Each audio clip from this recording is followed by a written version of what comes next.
billahi syaitan la ilaha illallah wahdahu la syarika lah wa asyhadu anna Muhammadan abduhu wa rasuluhu alladzi la nabiyya ba'dahu amma ba'd. Alhamdulillah, luas sekalian, di pagi hari ini kita dapat kembali berjumpa untuk sama-sama melanjutkan kajian kita di kajian rutin MAIS Institute. Pada pagi hari ini insya Allah kita akan melanjutkan pembahasan kajian kitab usul fikih dari syarah Al-Waraqat. Alhamdulillah hadir juga di tengah-tengah kita Al-Ustaz. Untuk itu kepada Bapak Ibu, rekan-rekan sekalian, silakan untuk mempersiapkan segala halnya, menyimak faedah ilmu yang akan disampaikan oleh Al-Ustaz. Waktu dan layarnya pada Al-Ustaz dipersilakan. Bismillahirrahmanirrahim. Alhamdulillahilladzi arsala rasulahu bil huda wa dinil haq liyudhhirahu 'ala dini kullihi wa kafa billahi syahida. Asyhadu an la ilaha illallah wahdahu la syarikalah wa asyhadu anna Muhammadan abduhu wa rasuluh. Alladzi la nabiyya ba'dahu amma ba'du. Alhamdulillah wa sekalian, di subuh hari ini di waktu yang sangat baik, mudah-mudahan Allah Subhanahu wa taala memberikan keberkahan kepada kita dan kita pergunakan sisa waktu, sisa umur yang masih Allah Subhanahu wa taala berikan untuk meningkatkan pengabdian kita kepada Allah Subhanahu wa taala dengan meningkatkan ilmu, kepahaman terhadap agama, ya, tafaqquh fiddin. Insya Allah di pagi hari ini kita melanjutkan pembahasan ilmu ushul fikih yang kita bahas dari matan Al-Waraqat fi Ushulil Fiqh, karya Imamul Haramain Abul Ma'ali Al-Juwaini rahimahullah ta'ala. Di pembahasan kalam, ya, masih di pembahasan kalam.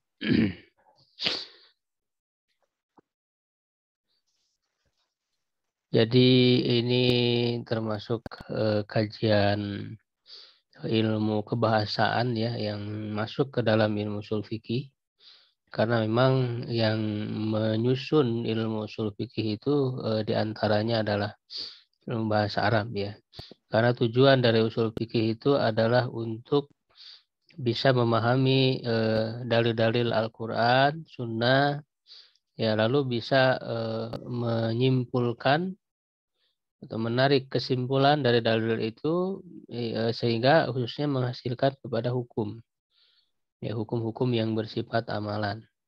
Ini peran ilmu ushul fikih. Maka diantaranya ushul fikih juga disusun dengan dari ilmu bahasa Arab.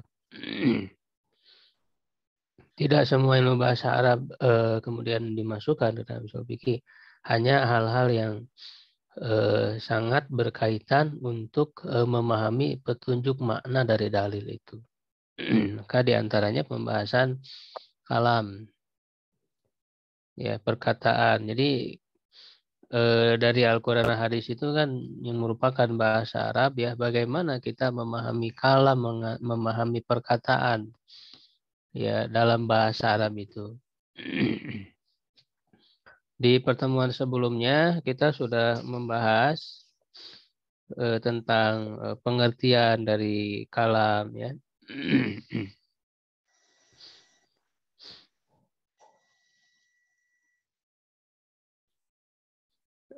Juga kalam itu terdiri dari 3 kata, ya, bahwa terbagi kepada 3 kata, yaitu isim, fi'il, huruf, ya.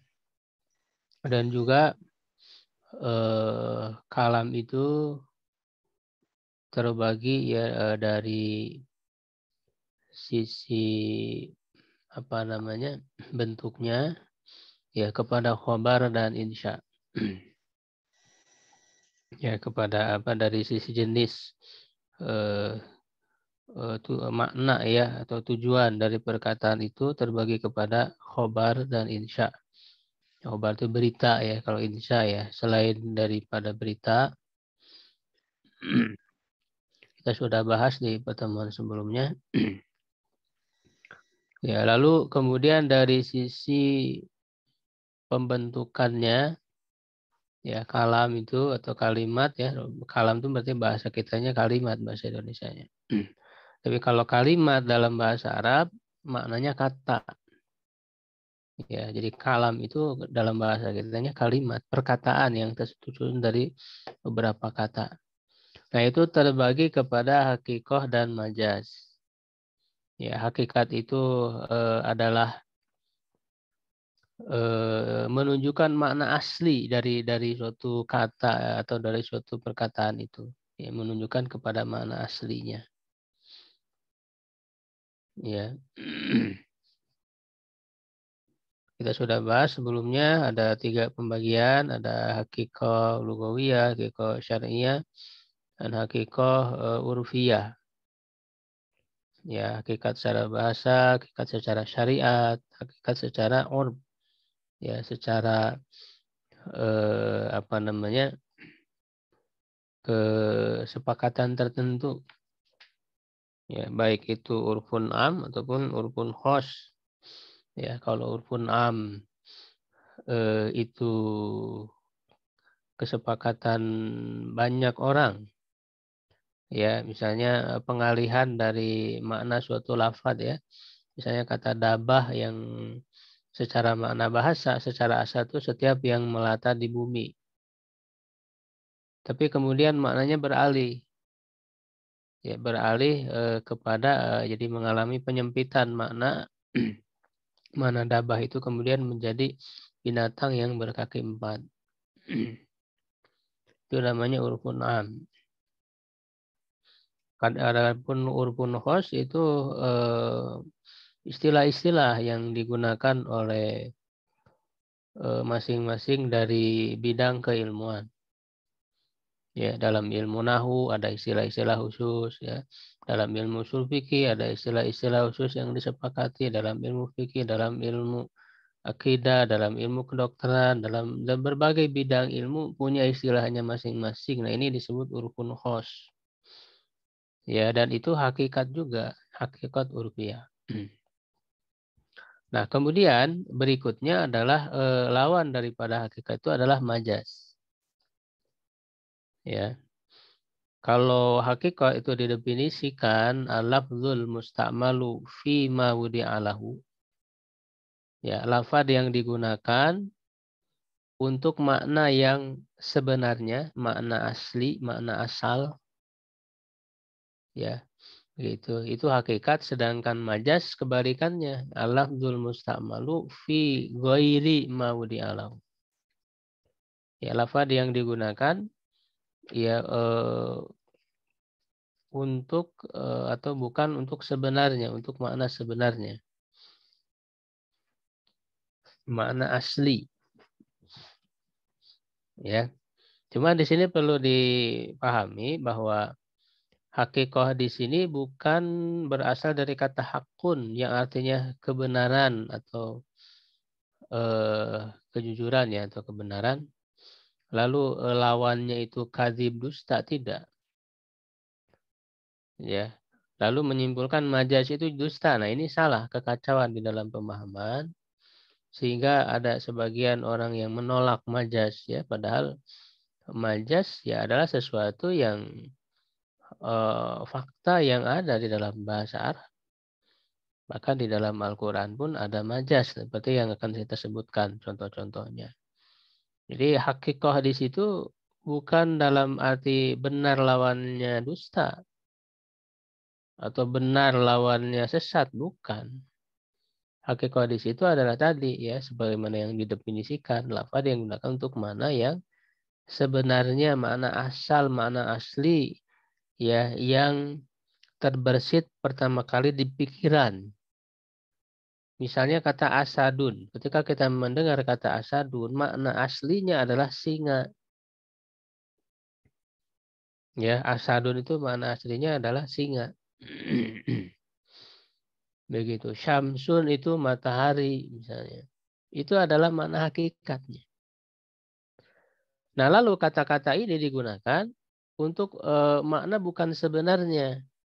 Maka disebut majas. Misalnya kita menggunakan kata asadun, mengalihkan makna itu dari makna asli kepada makna lain. Misalnya kita menggunakan kata asadun, yang kita maksud adalah lelaki pemberani. Ya, itu namanya majas. Bahasa kiasan ya, kalau bahasa kita. Nah, jadi majas itu mengalami pengalihan, ya, mengalami pengalihan dari makna asli kepada makna lain. Tetapi dalam majas itu harus ada dua syarat. Ya, syarat pertama harus ada alaqoh. Ya, alaqoh itu kesesuaian antara makna asli dengan makna majazinya. Apa kaitannya? Kenapa orang pemberani atau ya orang pemberani disebut asad, disebut singa? Ada kaitan bahwa singa itu simbol keberanian. Ya kan? Kenapa misalnya al-ustadzu syamsun? Ustadz itu adalah matahari.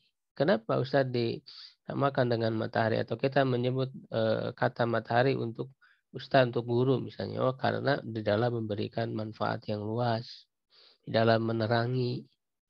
Kalau matahari itu menerangi dengan cahayanya, guru menerangi dengan ilmunya, misalnya begitu. Jadi ada alaqoh, ada kesesuaian antara makna asli dengan makna majazi. Yang kedua harus ada qarinah. Ya, qarinah itu alasan yang atau keterangan yang memalingkan. Qarinah itu mani'atun min iradatil ma'nal asli. Yang memalingkan dari makna asli. Ya, harus ada qarinah. Kalau tidak ada qarinah, maka dia harus dipahami dengan makna aslinya, dengan makna hakikinya. Ya, misalnya kita katakan ra'aitu asadan yukhatibun nasa. Aku melihat singa ya sedang berbicara kepada manusia. Nah, kata yukhatibun nasa, berbicara kepada manusia, ini adalah qarinah yang memalingkan makna asad yang dari makna aslinya singa kepada makna lain. Ya, kenapa? Karena tidak mungkin singa berbicara. Ini namanya qarinah. Kalau tidak ada qarinah, ya tidak ada alasan untuk dialihkan kepada makna majazi. Ya, ketika dikatakan ra'aitu asadan, saya melihat singa. Ya, nah itu kan tidak ada qarinah gitu ya secara ini. Saya melihat singa. Berarti secara asal harus dipahami itu singa beneran. Karena tidak ada qarinah. Nah, cuma nanti qarinah itu ada yang lafziyah, ada yang langsung. Ya, ada lafaznya, ada yang haliyah. Tidak disebutkan ya lafaznya, tapi diketahuinya dari apa namanya alur ya pembicaraannya. Itu ya tentang majas. Secara bahasa ya, majas itu adalah makanul jawas. Majas itu isim makan. Dari kata jaza ya juzu ya jawazan jaizun majusun ya itu majaz isim makannya majas makanul jawas. Jawas itu secara arti apa namanya itu abaro ya buru ya menyeberang melewat, jadi tempat untuk melewat secara bahasa ya kan. Secara istilah tadi yang sudah saya sebutkan atau di sini oleh Imamul Haramain Al-Juwaini beliau menyebutkan wal majazu ma tujuwizaan maudu'ihi ya yang apa namanya atau mata jawaza ya dimaklumkan yang melampaui melewati ya dari peletakan awalnya maudu'ihi Ya, peletakan awal dia untuk makna apa? Makna asli, lalu dilewati makna asli itu. Karena tadi ya makna majaz secara asal kan dijajah ya sudah artinya melewat. Ya, jadi melampaui makna aslinya beralih kepada makna lain. Itulah majaz. Ya. Nah, kalau ini sebenarnya hanya sedikit ya di antara pembagiannya. Kalau kita ingin pahami lebih lengkap lagi, tentu kita mesti pelajari di ilmu balaghah. Ya, karena pembahasan hakikat majaz ini merupakan pembahasan ilmu balaghah. Ya. Dan majaz ini hanya ada di dalam perkataan, di dalam kalam. Bukan di dalam satu kata. Ya, ketika masih satu kata ya, masih satu kata harus dipahami makna aslinya. Ketika disebut hanya asadun saja satu kata, ya harus dipahami makna asli dari asadun itu sehingga. Majaz itu ada ketika ada dalam kalimat. Ketika sudah menjadi satu perkataan, baru ada majaz. Kalau masih satu kata, nggak ada majaz itu. Ya kan? Makanya dia merupakan pembahasan ilmu balaghah yang ilmu balaghah itu hanya membahas perkataan, tidak membahas kata. Membahas kalimat, jumlah. Yaitu wilayah pembahasan ilmu balaghah. Sama seperti ilmu nahwu. Ilmu nahwu membahas perkataan, tidak membahas kata. Ketika sudah tersusun menjadi kalimat, baru itu wilayah pembahasan ilmu nahwu. Hanya bedanya kalau ilmu nahwu itu berfokus kepada lafaz, sedangkan ilmu balaghah berfokus kepada makna. Itu bedanya. Ya, jadi ilmu balaghah berfokus kepada makna-maknanya yang sangat bervariasi ditunjuki oleh lafaz. Ya, sehingga karena dia lebih fokus kepada makna dalam ilmu usul fikih, karena ilmu usul fikih juga kepentingannya adalah memahami makna yang ditunjuki oleh dalil-dalil itu, ya sehingga banyak ilmu balaghah yang kemudian masuk ke dalam pembahasan ilmu usul fikih. Ya, nah kalau kita ingin lebih lengkap lagi membahas majaz, ya dalam ilmu balaghah majaz itu dibagi, ada majaz lughawi, ada majaz akli. Kalau di sini hanya sebagian saja, ini hanya menyebutkan contohnya ada 4 di sini ya. Majaz imma an yakuna bi ziyadah, majaz itu bisa dengan ada tambahan, ya au nuqsanin atau pengurangan, au naklin atau peralihan, pemindahan, au isti'aratin atau isti'arah. Ya, pinjaman, kata pinjaman. Nah, kalau kita ingin lebih lengkap lagi dalam ilmu balaghah itu dibagi 2. Dibagi kepada majaz lughawi, ya, dibagi kepada majaz akli. Ya, kalau majaz lughawi itu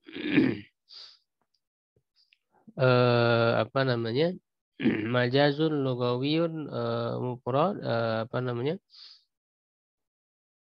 dia terjadi majaznya itu pada lafadznya, ya, terjadi atau bisa dipahami adanya majaz itu dari lafadznya langsung seperti tadi ya, kata asadun. Dari kata asadunnya sendiri lafadz itu kemudian tidak dipahami makna aslinya tapi makna yang lain, itu majaz lughawi. Begitu. Kalau majaz akli, majaznya tidak terletak pada lafadznya, pada satu lafadz langsung, tapi pada penyandarannya. Ya, isnad, pada isnadnya, pada penyandaran. Ya, misalnya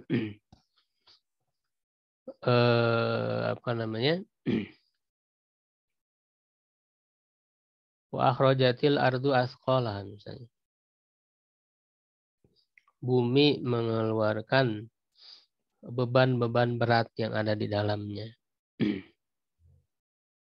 Secara lafaz tidak ada majaz, secara lafaznya. Ya, yang dimaksud dengan bumi di situ bumi beneran, bumi sebenarnya. Ya, lalu kata mengeluarkan ya keluar beneran gitu ya, mengeluarkan beneran.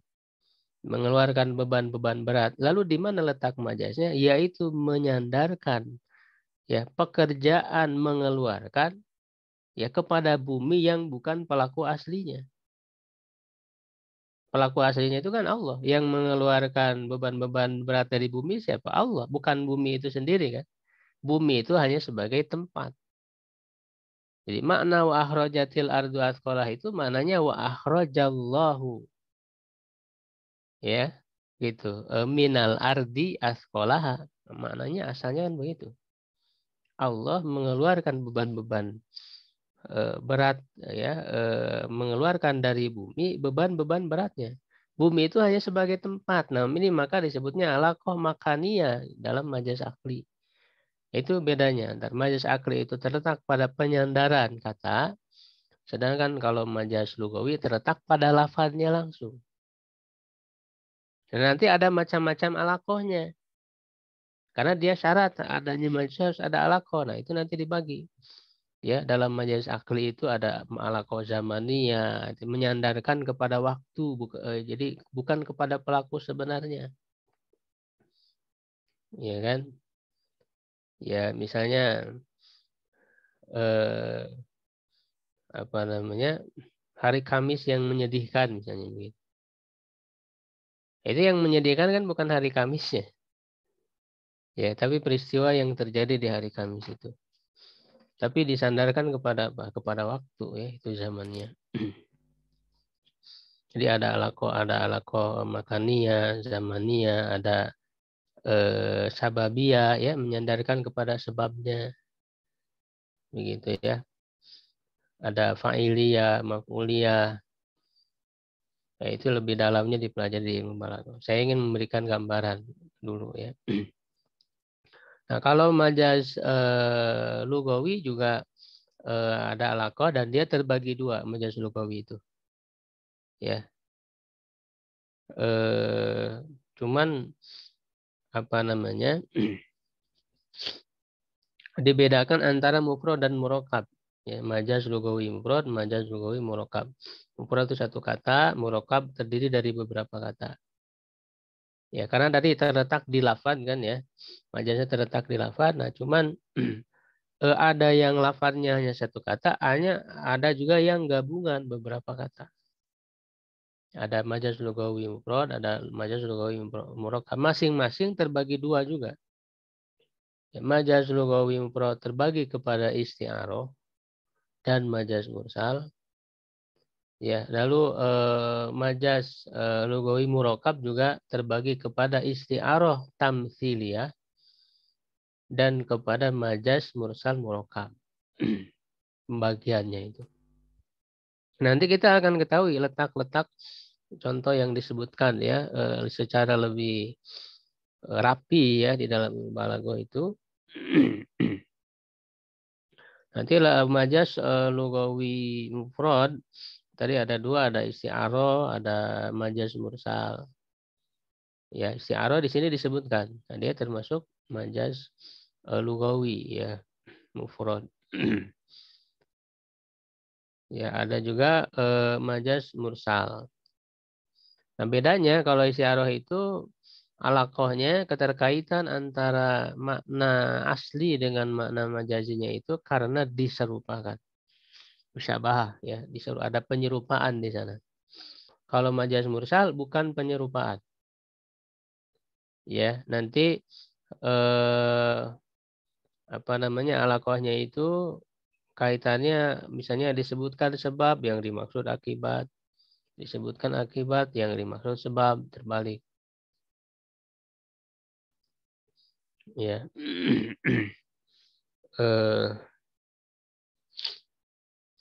Ada lagi yang apa namanya disebutkan tempat yang dimaksud isi, disebutkan isi yang dimaksud tempat, itu majaz mursal.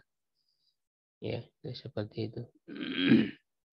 Nah, ini kita lihat contohnya di sini ya. Kita contoh-contoh yang ada di sini aja dulu di matan ini ya. Lebih fokus untuk memahami ya isi makna dari matan ini. Fal majazu biziyadah, Maka contoh majaz dengan adanya tambahan. Ya, mislu qauli ta'ala, seperti firman Allah Ta'ala, laisa kamitslihi syai'un. Tidak ada yang serupa dengannya sesuatu pun. Ya. Nah, di sini ada penambahan, ya, yang pada asalnya, makna asalnya itu sebenarnya tidak ada, yaitu huruf kaf ini. Ya, karena kata ka dengan misli itu kan maknanya sama, seperti. Ya, secara asal laisa mislahu, laisa mislahu syai'un, itu makna asalnya kan begitu. Tidak ada sesuatu pun yang sama dengannya. Ya, di sini ditambah ka itu seperti lagi, semisal. Ya, begitu. Nah, penambahan huruf kaf ini dia bukan memberi makna baru, ya, tetapi hanya untuk menguatkan saja, taukid. Ya, taukid, menguatkan terhadap mislanya itu. Jadi dia dengan lafaz yang dobal, tapi maknanya satu, cuman jadi lebih kuat. Ya, maknanya tidak ada sesuatu pun yang sama dengan yang sama dengannya, tidak begitu maknanya. Ya, tidak ada sesuatu pun yang sama dengan yang sama dengannya, bukan begitu. Ya, padahal di sini sedang menafikan segala sesuatu yang sama dengan Allah. Tidak ada yang sama dengan Allah. Ya, sedang membahas tentang Allah gitu ya. Bukan membahas tentang yang serupa dengan Allah, tidak ada. Kalau diartikan seperti tadi, tidak ada yang sama dengan Allah, itu kan maknanya jadi berubah, jadi berbeda.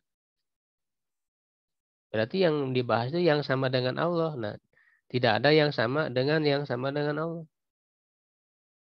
Ya, maknanya tidak seperti itu. Maknanya tetap tidak ada satupun yang sama dengan Allah. Nah, ka di sini, ini penambahan ini, dia bukan makna hakikat. Kalau dimaknai makna hakikat seperti tadi pemahamannya. Sehingga ini majas. Nah, majasnya itu dengan ziyadah, gitu ya. Dengan ada apa namanya, tambahan, ya, huruf kaf.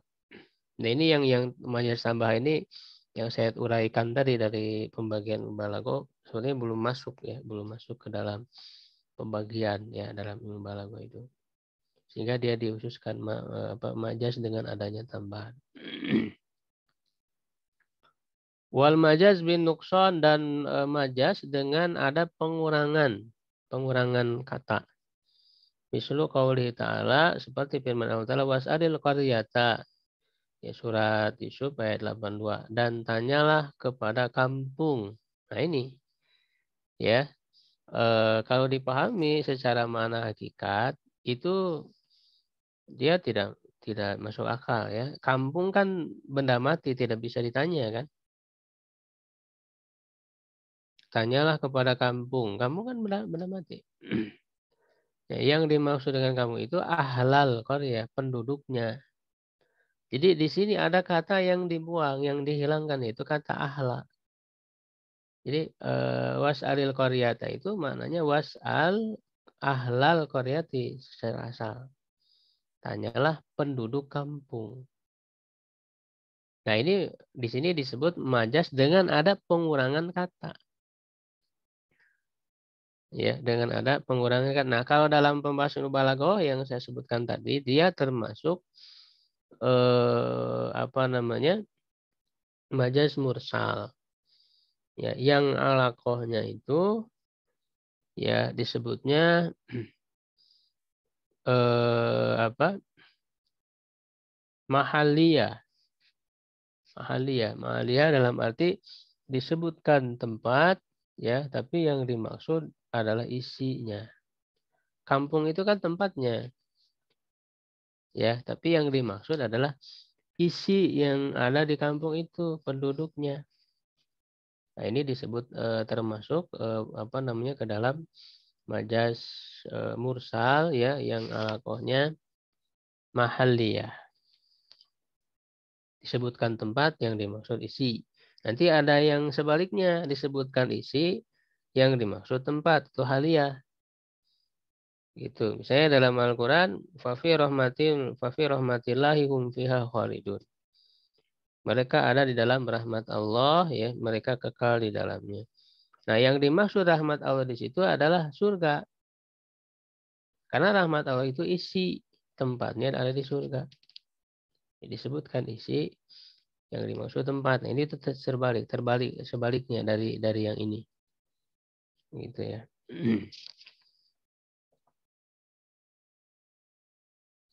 Ya, nanti yang lainnya misalnya disebutkan sebagian, yang dimaksud seluruhnya. Ini justru yang paling sering ya. Disebutkan sebagian, tapi yang dimaksud seluruhnya.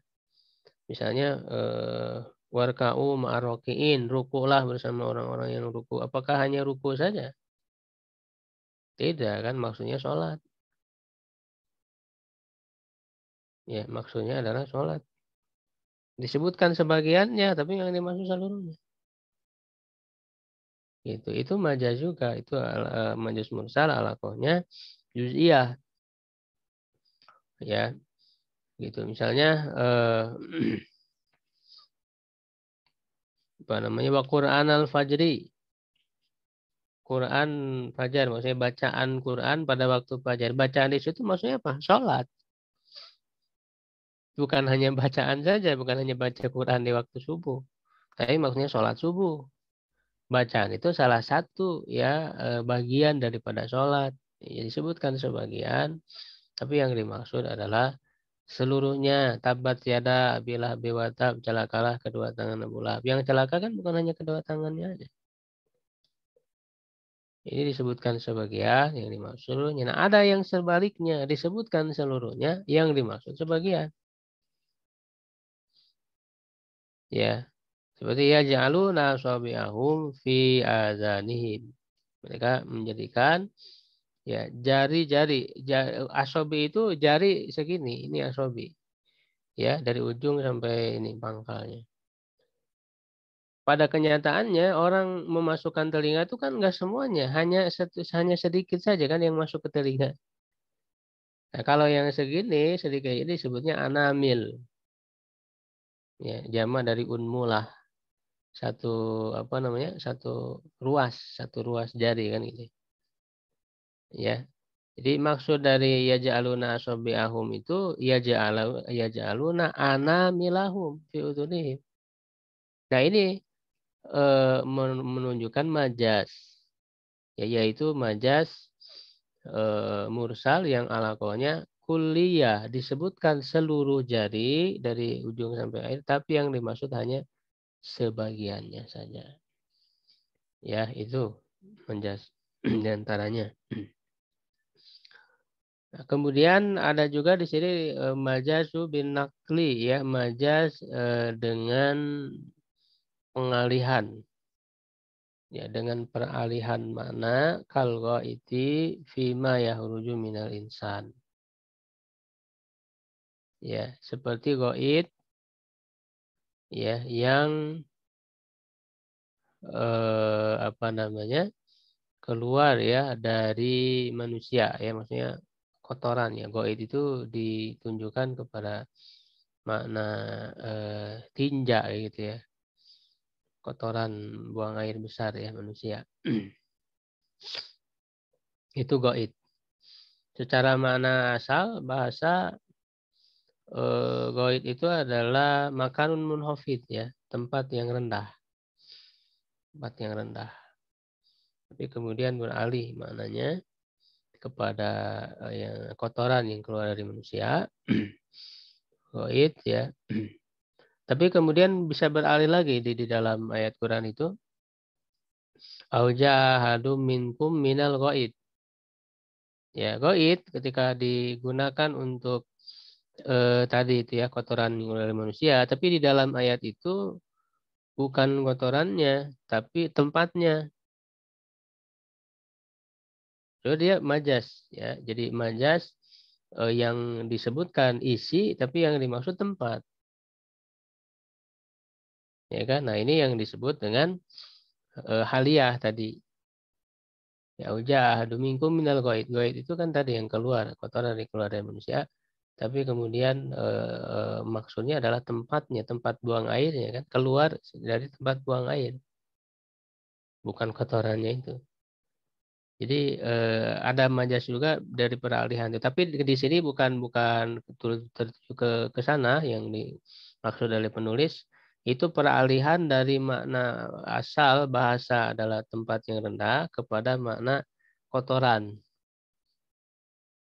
Peralihan. Ya.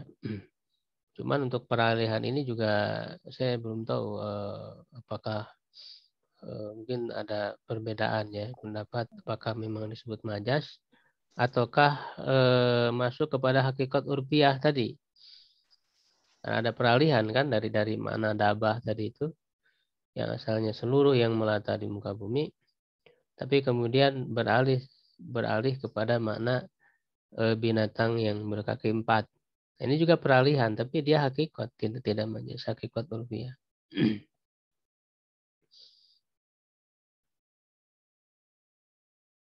Kemudian yang terakhir war majazu bil isti'arah, majaz dengan isti'arah. Nah, ini isti'arah ini adalah termasuk bagian dari majaz lugawi mufrad tadi. Yang alaqahnya ada penyerupaan, ada tasbih. Ya, gitu. Asalnya dia ada tasbih menyerupakan sesuatu dengan sesuatu, cuman dihilangkan salah satu rukun. Ya. Misalnya kaqauli ta'ala jidaron yuridu anyan kodok ya.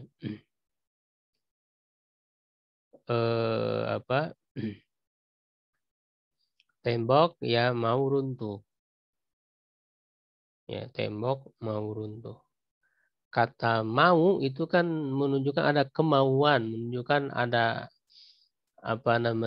kalau manusia itu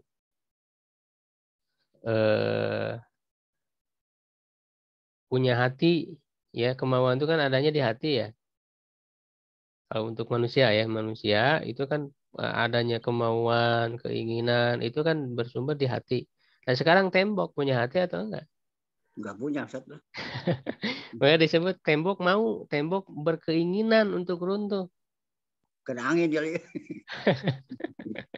Nah di sini ada majas.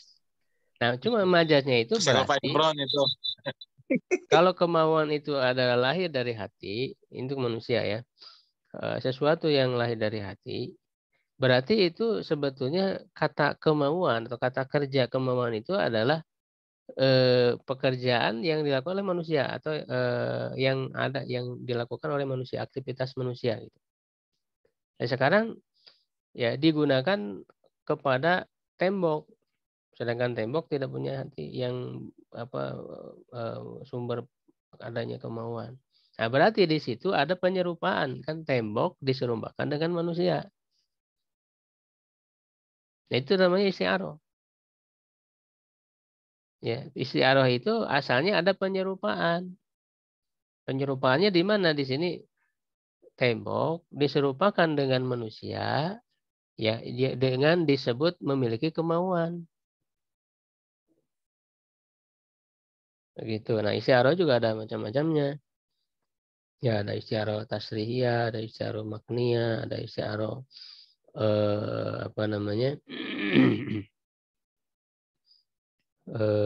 tabaiyah ya, asliyah ya, tabaiyah, mujarrodah, murosyah, mutlaqah, yaitu macam-macam isti'arah. Kalau di sini jidaron yuridu an yanqadha berarti termasuk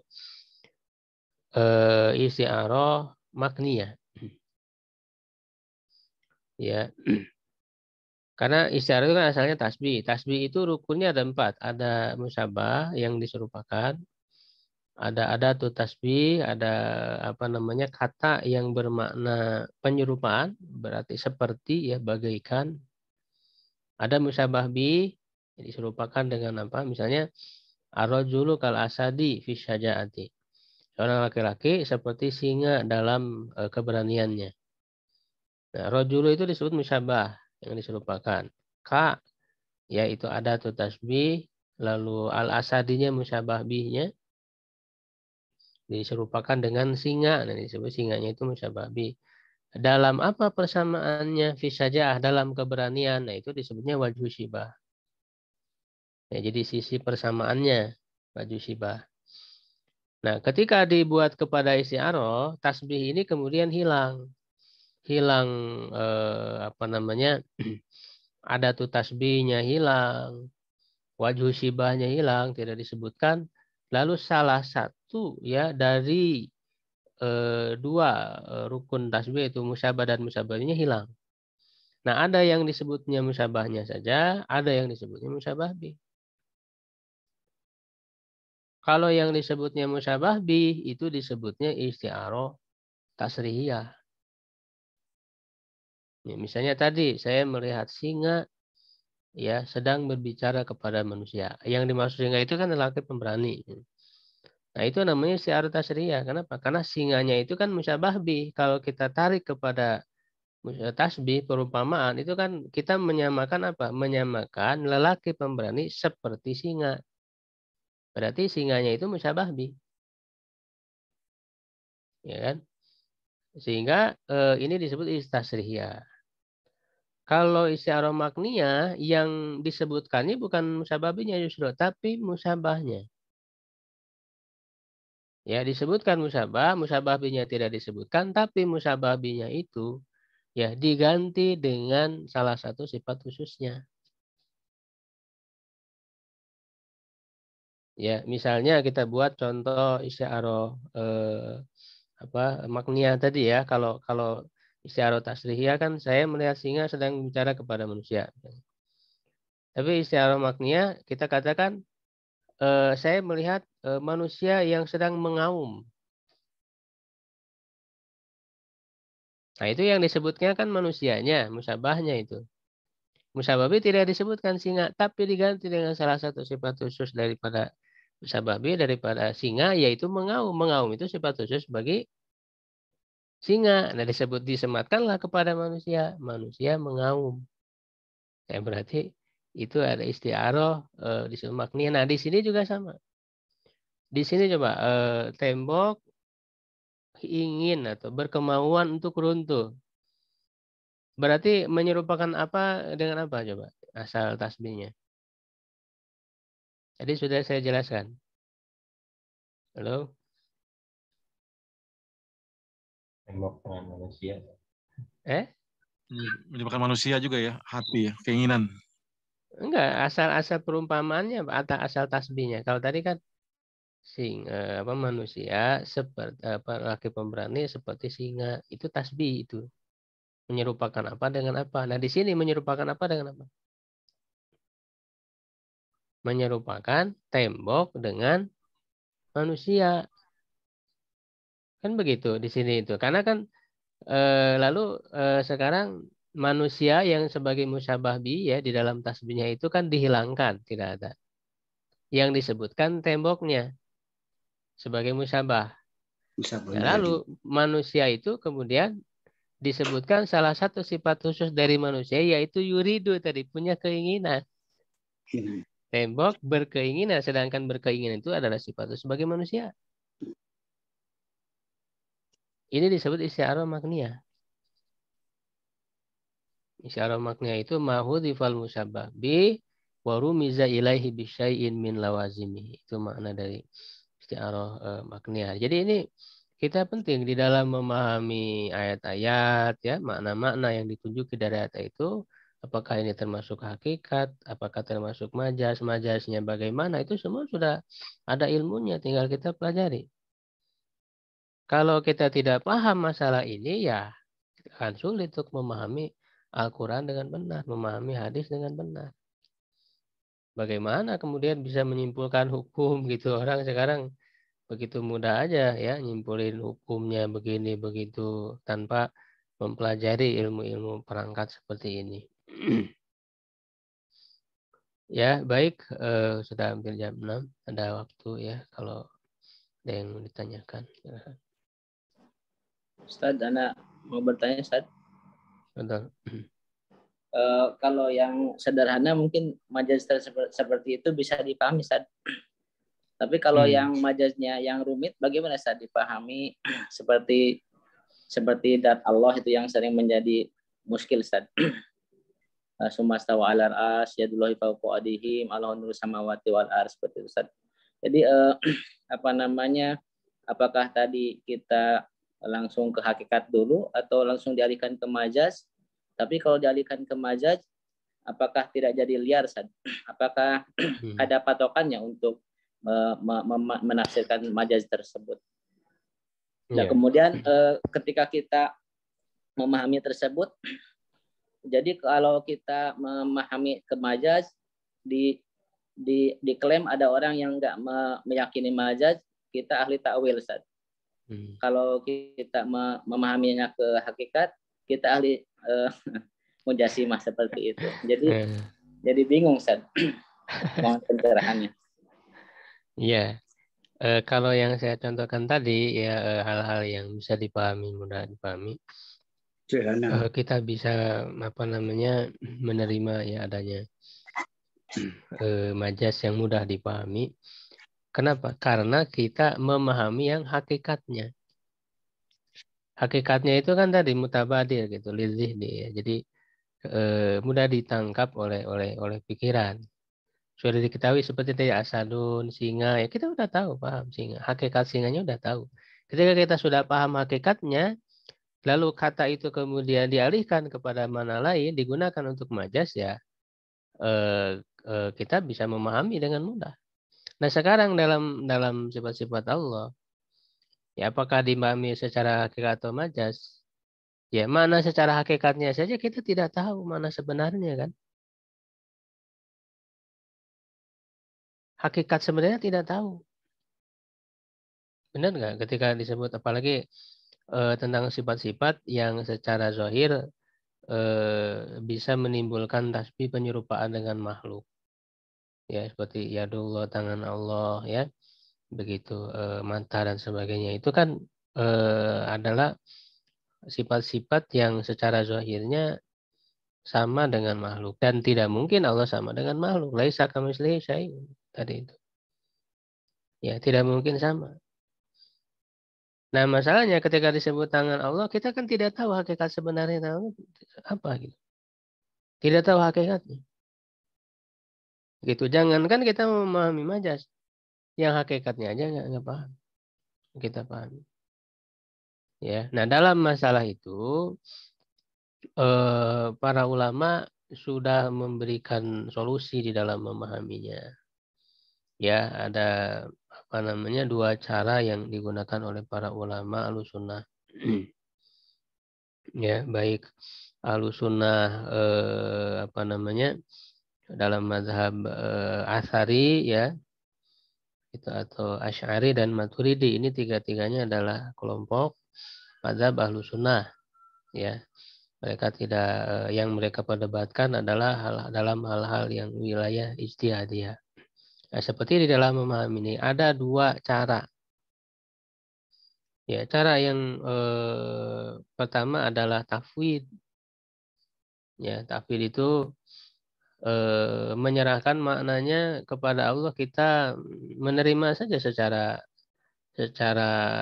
apa adanya lafaz yang disebutkan ketika dikatakan yadullah, ya yadullah kita katakan. Ya, tanpa kita mengetahui maknanya kita serahkan kepada Allah yadullah. Kita tidak tahu. Gitu. Ya, yang kedua cara ta'wil. Ya, yaitu di antara ta'wil itu tadi ya memahami makna-makna majaz ya secara bahasa, secara makna seperti tangan itu kan dalam bahasa Arab tidak hanya bermakna anggota badan. Dalam bahasa Arab tangan juga digunakan untuk kekuasaan, untuk makna kekuasaan kan gitu. Ya, untuk makna kenikmatan misalnya. Itu kan dalam bahasa Arab memang ada penggunaan seperti itu. Nah, maka Ini adalah cara yang kedua yang digunakan oleh para ulama Ahlussunnah di dalam memahami sifat-sifat yang secara zahirnya bisa menunjukkan menyerupakan dengan makhluk, menyerupai makhluk. Tidak semua sifat ya. Ini sering disalahpahami. Tidak semuanya sifat, enggak. Kalau ada sifat-sifat yang dia tidak secara zahirnya tidak menunjukkan kepada serupa dengan makhluk. Kita pahami perbedaannya. Misalnya Allah itu berilmu. Itu kan kita sudah pahami perbedaannya. Walaupun manusia juga berilmu. Cuman jelas. Itu zahir jelas perbedaan Allah berilmu dengan manusia berilmu kan bedanya jauh. Sudah jelas. Sudah dipahami perbedaan. Ya, sedangkan yang secara zahirnya menunjukkan kepada penyerupaan tadi ya adalah seperti tadi tangan, ya, mata dan sebagainya. Nah, hanya dalam sifat-sifat itu saja yang zahiruhu atasbih gitu ya.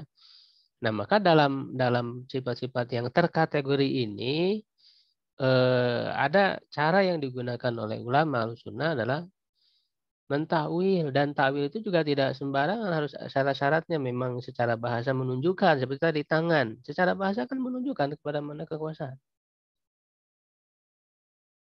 Sehingga di antara cara memahami yadullah itu maknanya adalah kekuasaan Allah. Ya, begitu. Nah, ini pembahasan lebih ini dalam ilmu akidah ya. Itu. Jadi tidak kalau kemudian orang-orang yang tidak menerima takwil ya sampai kemudian meniadakan istilah majas dalam bahasa Arab ini saya kira berlebihan. Ya, tidak bisa dibantah adanya majas dalam bahasa Arab. Bahkan dalam Al-Quran. Seperti yang contoh-contoh yang sudah kita sebutkan tadi. Yaitu adalah majas. Fakta majas ada di dalam Al-Quran. Ya, tidak kemudian menafikan. Ya, padahal itu sudah jelas. Sudah ada. Lalu tadi memahami hakikat itu adalah hakun. Berarti majas itu kadzib. Nah, ini salah. Pemahaman yang salah. Ya, dan sebenarnya kalau kita mau bahas secara mendalam, secara ilmiah ya dalam masalah tafwid, dalam masalah takwil, sebetulnya semua Ahlussunnah juga mereka menerima. Madzhab Asy'ari misalnya yang mereka itu sangat menentang kepada takwil, tapi tidak menentang secara mutlak. Ada takwil yang dibolehkan. Ada takwil yang diterima oleh mereka. Yaitu kalau ada berasal dari salafus saleh yang mentawilkan itu diterima. Artinya kan tidak menolak secara mutlak. Ya, lalu kalau dalam bentuk musyakalah, ini juga dalam ilmu balaghah. Dalam bentuk musyakalah yang sangat tidak patut kalau disandarkan kepada Allah. Tapi dia disebutkan dalam bentuk musyakalah, dalam bentuk pembalasan. Misalnya wa makaru wa makarallah. Mereka membuat rencana jahat dan apakah kemudian disematkan Allah melakukan rencana jahat? Kan tidak. Ini adalah takwil yang diterima oleh madzhab Asy'ari juga. Disebutnya musyakalah. Jadi kalau kita bahas takwil harus secara ilmiah. Jadi ternyata dalam madzhab Ahlussunnah, sekarang Ibnu Taimiyah itu kan termasuk salah satu ulama dalam madzhab Asy'ari. Walaupun ada banyak pilihan-pilihan beliau yang berbeda dari madzhabnya sendiri. Ya kan?